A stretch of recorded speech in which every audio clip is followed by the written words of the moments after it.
নমস্কার। গোঁফ চুরি, সুকুমার রায়। হেড অফিসের বড়বাবু লোকটি বড় শান্ত।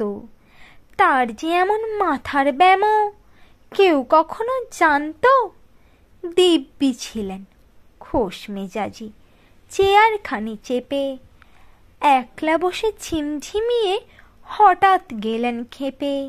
আঁতকে ওঠে, হাত পা ছুঁড়ে, চোখটি করে গোল।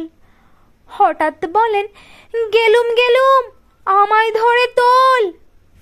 তাই শুনে কেউ বদ্যি ডাকে, কেউ বা হাঁকে পুলিশ, কেউ বা বলে কামড়ে দেবে, সাবধানেতে তুলিস।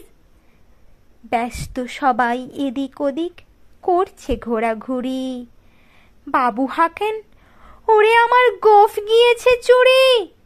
গোঁফ হারানো আজব কথা, তাও কি হয় সত্যি?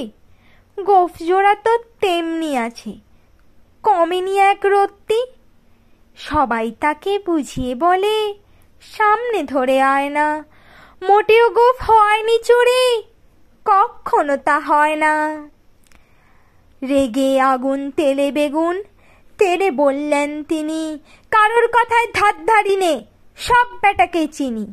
নোংরা ছ্যাঁটা, খ্যাংরা ঝ্যাঁটা, বিচ্ছিরি আর ময়লা, এমন গোঁফ তো রাখতো জানি শ্যামবাবুদের গয়লা।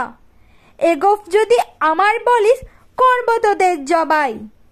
এই না বলে জরিমানা করলেন তিনি সবাই।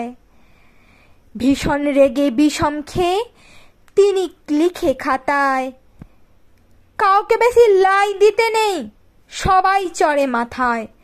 অফিসের এই বাঁদরগুলো মাথায় খালি গোবর। গোঁফ জোড়া যে কোথায় গেল কেউ রাখেনি খবর। ইচ্ছে করে এই বেটাদের গোঁফ ধরে খুব নাচি, মুখ্যগুলোর মুন্ডু ধরে কোদাল দিয়ে চাঁচি। গোঁফকে বলে তোমার আমার, গোঁফ কি কারো